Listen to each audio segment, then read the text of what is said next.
बुनियादी ढांचे, बरामदात और सियाहत पर तवज्जो मरकूज की गई है।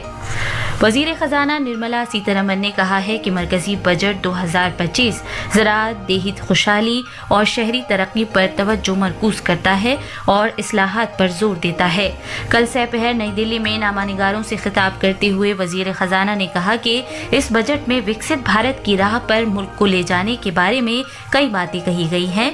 वजीर खजाना ने उजागर किया कि आवाम की ख्वाहिश को पेश नज़र रखते हुए गुज़िश्ता जुलाई में ऐलान करदा इनकम टैक्स को आसान बनाने के अमल को पहले ही मुकम्मल किया जा चुका है।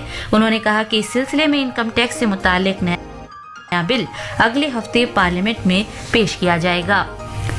उन्होंने कहा कि टैक्स की शरहों को आसान बनाया जा रहा है और इसे कम किया जा रहा है।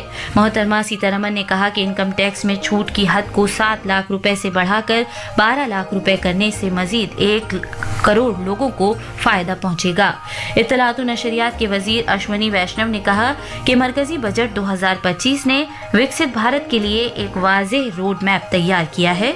मीडिया से बात करते हुए जनाब वैष्णव ने, जिनके पास रेलवे की वजारत की जिम्मेदारी भी है, ने कहा कि 2.52 लाख करोड़ रुपए के मजमुई बजट मुख्तस किए जाने के साथ रेलवे के लिए सरमाया खर्च बहुत ज्यादा है।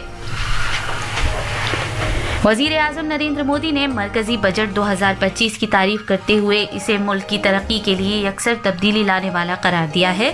उन्होंने मरकजी बजट को विकसित भारत की जानिब मुल्क के सफर को तेज करने में अहम रोल अदा करने वाला करार दिया।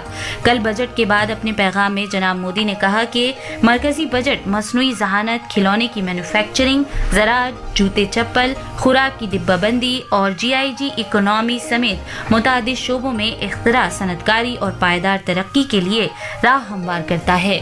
हमने कई सेक्टर्स युवाओं के लिए खोल दिए। सामान्य नागरिक विकसित भारत के मिशन को ड्राइव करने वाला है। ये बजट एक फोर्स मल्टीप्लायर है। ये बजट सेविंग्स को बढ़ाएगा, इन्वेस्टमेंट को बढ़ाएगा, कंजम्पशन को बढ़ाएगा और ग्रोथ को भी तेजी से बढ़ाएगा। मैं वित्त मंत्री निर्मला सीतारमन जी और उनकी पूरी टीम को इस जनता जनार्दन का बजट, इसके लिए बहुत बहुत बधाई देता हूं। दिल्ली असेंबली इंतखाबात के लिए चुनाव मुहिम कल खत्म हो रही है। ऐसे में सियासी पार्टियां वोटरों को रागिब करने के लिए भरपूर कोशिशें कर रही हैं। 70 रुकनी दिल्ली असेंबली चुनाव के लिए आइंदा बुध के रोज वोट डाले जाएंगे, जबकि वोटों की गिनती इस महीने की 8 तारीख को की जाएगी। सियासी पार्टियों के सरकर्दा रहनुमा अपने अपने उम्मीदवारों के लिए हिमायत हासिल करने की खातिर लगातार रैलियां और रोड शोज कर रहे हैं। बीजेपी के सीनियर लीडर और वजीर आजम नरेंद्र मोदी आज दोपहर RK पुरम में एक अवामी जलसे से